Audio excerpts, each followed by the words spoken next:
Listen, when I started learning about the Zohar, sometimes I got really excited and really turned on about the amazing possibilities of the different kind of fulfillment, the different perceptions, the different worlds. I could almost taste it, or at least I really wanted to taste it. It started to feel doable, tangible, And then I got hit with all these doubts.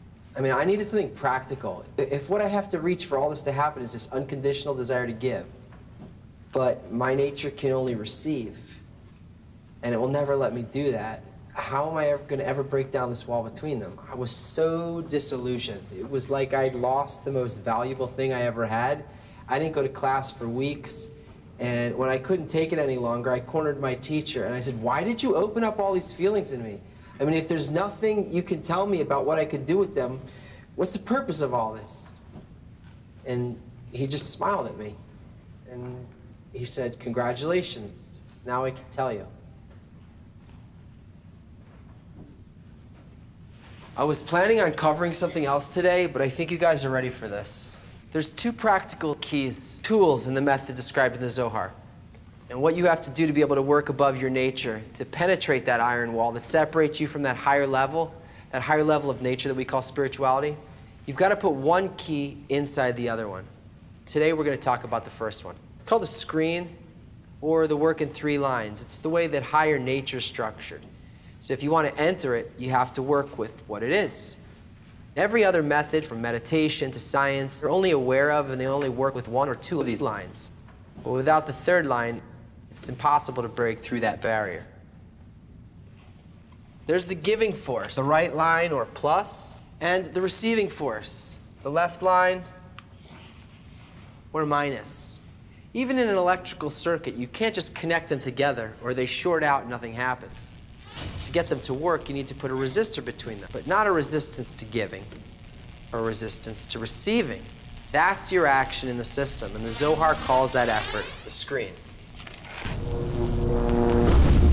The screen is the soul. This inner inversion, the building of an anti-egoistic intention, it's actually a sensor that allows us to feel what the Zohar calls the creator. It functions like a resistor, a barrier to the spiritual field so that we can feel it.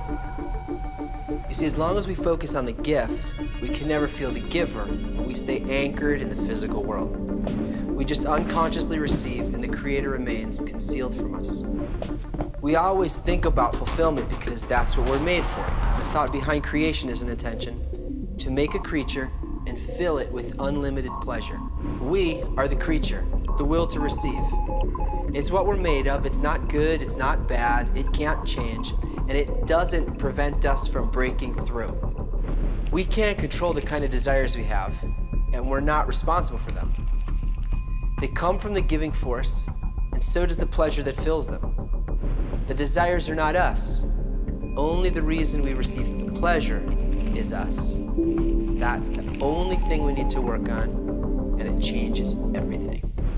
If I intend to receive whatever it gives, not from me, but instead to realize the intention behind creation, if I feel the pleasure only to allow the creator to fulfill his desire to give, then my receiving turns into giving, and I enter and I unify with the supreme intelligence behind nature.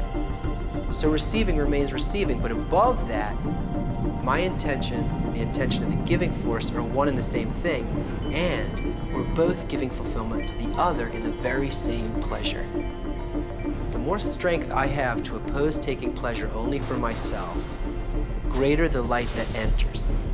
In other words, the aim of my work is to have a constant aspiration for the giver, and this aspiration is also my fulfillment.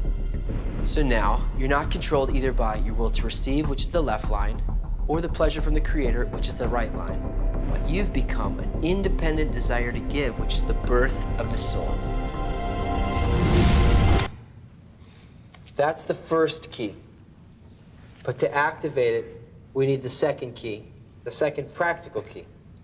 And we'll do that next time. A little exercise. This week when you visit your mom and she puts some of your favorite food on the table, see how much of it you can eat just so she gets pleasure from seeing you enjoy. It's not spiritual, but it's going to make things a lot clearer.